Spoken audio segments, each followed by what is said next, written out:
बहुत ढूंढा उन्हें पूजा श्लोक और स्तुति में, अंत में प्रभु मिले प्रेम प्यार और सहानुभूति में।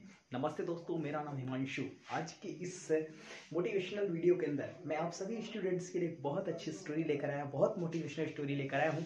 इस स्टोरी को जरा आप लास्ट तक सुनिएगा। स्टोरी आपको बहुत कुछ सिखाएगी दोस्तों, कि किस प्रकार से जब सारे रास्ते बंद हो जाते हैं तो एक रास्ता हमेशा खुला रहता है, यदि आप लाइफ में नेवर गिव अप वाली स्पिरिट रखते हैं तो।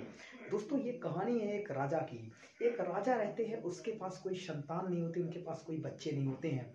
दोस्तों, वो काफ़ी परेशान होते हैं। अंत में उन्हें एक सलाह दी जाती है उनके मंत्रिमंडल के द्वारा कि आप तांत्रिक के पास जाइए, किसी बड़े तांत्रिक के पास। इसका उपाय वो आपको दे देंगे, क्योंकि पहले के तांत्रिकों का बहुत बोलबाला था। तो दोस्तों, ऐसा कहा जाता है, जब वो बोलते हैं सभी कि आप तांत्रिक के पास जाइए, तो राजा बहुत ढूंढने के बाद एक तांत्रिक के पास जाते हैं और हम तांत्रिक से कहते हैं, मेरे पास कोई पुत्र, मुझे वास्तव में एक पुत्र की जरूरत है। तो तांत्रिक कहते हैं, आपको पुत्र रखने की प्राप्ति हो जाएगी, लेकिन उसके पहले एक बच्चे का आपको बलि देना पड़ेगा। ऐसा सुनकर राजा थोड़ा आश्चर्यचकित हो जाते हैं, लेकिन वो कहते हैं ठीक है। राजा आते हैं अपने महल में और एक पूरे राज्य में ढिंढोरा पिटवा देते हैं कि जो मुझे एक बच्चे की जरूरत है, जो भी अपने बच्चे का बलि मुझे देगा, बलि के लिए उसे मैं बहुत सारा धन दूंगा, बहुत सारे सोना दूंगा, बहुत सारे आभूषणों से उसे सुसज्जित कर दूंगा, लाद दूंगा। तो दोस्तों, ऐसा कुछ होता है। एक गरीब परिवार था, उसके पास ज़्यादा पैसे नहीं थे। उस गरीब परिवार के पास ज़्यादा पैसे नहीं थे, लेकिन वो गरीब परिवार में 4-5 उसके बच्चे थे। उसने कहा, चलो यार, एक बच्चे को हम राजा को दे ही देते हैं, निकम्मा है, इसका बलि चढ़ जाएगा, ये निकम्मा है, काम हम तो कोई करता नहीं है। तो उस गरीब परिवार ने एक राजा को वो एक बच्चा दे दिया। उस बच्चे को महल में लाया जाता है, बलि वली चढ़ाने की तैयारी की जाती है, सभी लोग इकट्ठा होते दरबार में, उस तांत्रिक को बुलाया जाता है। और दोस्तों, जैसे ही लगती है तो राजा बलि चढ़ाने के पहले उस बच्चे से पूछते, बच्चे तुम्हारी कोई अंतिम इच्छा है क्या?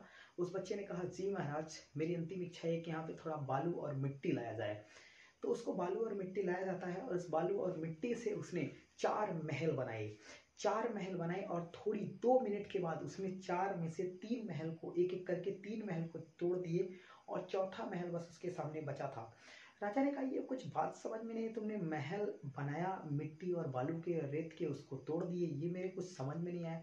तो उस बच्चे ने कहा, पहला महल राजा जी, पहला महल मेरे माता और पिता का था, जिनकी जिम्मेदारी थी कि मेरी रक्षा करनी चाहिए, मुझे अपने पास रखना चाहिए सब बच्चों की तरह से, लेकिन उन्होंने मुझे नहीं रखा, तो मैंने पहला महल तोड़ दिया। उन्होंने कहा, दूसरा महल? बोले, दूसरा महल मेरे रिश्तेदारों का था, रिश्तेदारों को मुझे समझाना चाहिए, मेरे माता पिता को नहीं करना चाहिए, लेकिन रिश्तेदारों ने नहीं समझाया, तो दूसरा महल मैंने रिश्तेदारों का तोड़ दिया।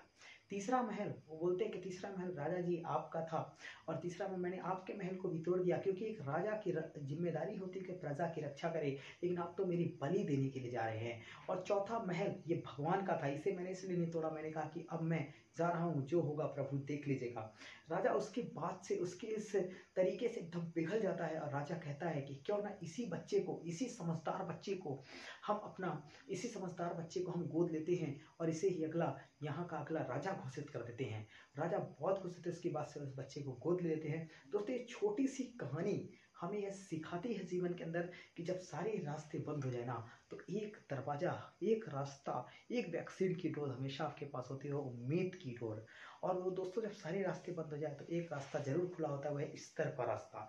तो ईश्वर का रास्ता दोस्तों हमेशा खुला रहता है, इसलिए भगवान पर विश्वास रखना, faith in God very important.